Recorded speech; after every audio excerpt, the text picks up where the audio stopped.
we have the FBI and the Oakland Police Department doing all they can do around the clock. He says still top priority.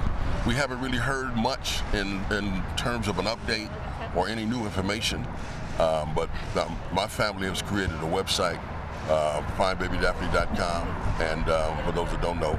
And so any tips, any information, we're asking people to either come to the website or give the Oakland Police Department a call. In addition to establishing the website, you talk about physical search efforts. When was the last one, and any you've got planned coming up? Our personal web search was Saturday. We went through the neighborhood where she was last seen and talked to a lot of people. They said they would be on the lookout, though no one has seen her or saw anyone that fit the description of the person that took her.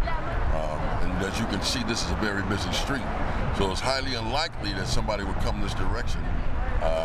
Busy street, thick community where they know each other and no information at all. So we still got our hopes up, still looking, still want to find her.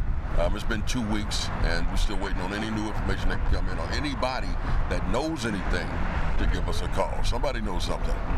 Talk about the personal toll, emotional toll must be taken on the family. 2 weeks without the baby. This is it's incredible to can't even describe it in words, what her mother is going through, what the family is going through. This is our first grandchild, so and only grandchild. So this has been extremely emotional at times. Not sleeping, not eating well, just maybe just loss of appetite. Just you have no way to know how this is going to affect you. There's no way, no manual to follow, no script to follow. You're just kind of out there, and there's not a lot of people that have been through this that can help you out. What I do appreciate is Mark Class and the Class Kids Foundation has helped us out and given us some support tremendously. As a matter of fact, they're the ones that put together the flyer that we had. So we are grateful for everybody's help, but the toll is immeasurable. Everybody's, trying to be as strong as they can, as hopeful as they can. But in the meantime, we're still anxious to see her. We finding more pictures of her, clothing items that's keeping us reminded of her. So emotionally, it is taking its toll on us, but we still remain strong. Got a lot of people praying for us, a lot of churches backing us up. And so, in that sense, we're very, very good and grateful, but still, it's taking an effect on the family. If somebody's out there watching this story, may have some information, may know something, what would you say to her? Please give us a call or call the Oakland Police Department and talk to them. We have a website.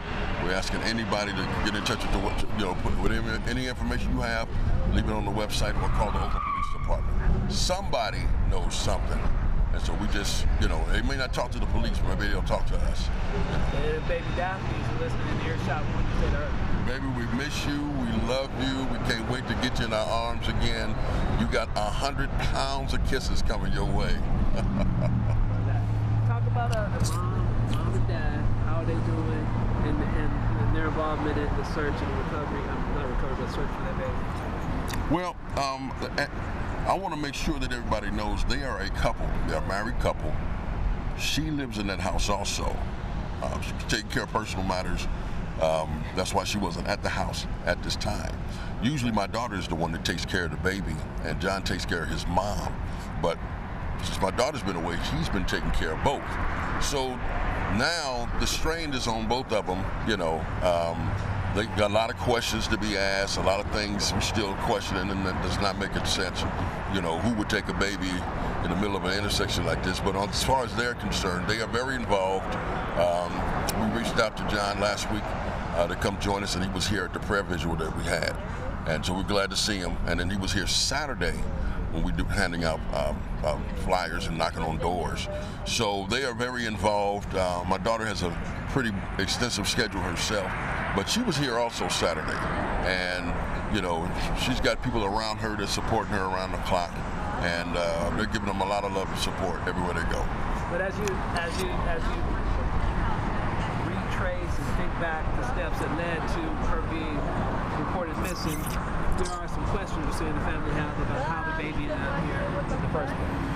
Yeah, we're just curious who would take a baby with an adult sitting in the car. That's kind of strange. His mother was in the car, and the story is that the baby was taken while the mother was there. Who would do that? Okay, who would be that bold? Even if you were a common thief, and you saw somebody sitting in the car, you go to the next car where that's not occupied. It's just kind of common sense, even from a thief standpoint. But to kidnap a baby with somebody else in the car is what strikes me odd. So, again, a lot of questions that we don't have answers to yet, but, we're bearing with it, dealing with it the best we can, I mean, just straight out, you buy his story? I got some questions about it that I haven't had a chance to ask him yet. I don't want to throw him under the bus. I just got a couple of questions, For example? I would have parked here in the front of the store with a baby in the car, okay? If the parking wasn't available, I would have waited till there was parking available with a baby in the car. That's just me. I know people who do that. If they just leave an iPad or a phone in the car, they make sure the car is in eyesight or within view. But from where we're standing, where he parked at, the car couldn't have been in view from the front of the store. So his car was around the corner. Was right. It looks like across the street, but as far as I'm concerned, it's around the corner. Right. But I would have waited for a spot right here, and even then, even if the car is parked in front, you're standing in the door making sure nothing happens to the car or nobody comes to the car and looks at the, just for the safety of the baby. Your focus is on the baby. It is on the baby at all times. And as it is for us right now, it's still on the baby. But those things are some of my questions. Why not park right here in the front? Even if parking wasn't available, why not wait for parking to become available? If you're going to go in, run in and out, and she was in a car seat that's not easy to detach, okay? So you couldn't have ran up and taken her out of the seat and got away that easy. That car seat was hard to take her loose. So, some of the questions that I have, but by the same token, we're still trying to be hopeful, trying to support, hold everybody up. You don't want to throw anybody under the bus, you know what I'm saying? But I got a couple of questions, and those are just a few that I have.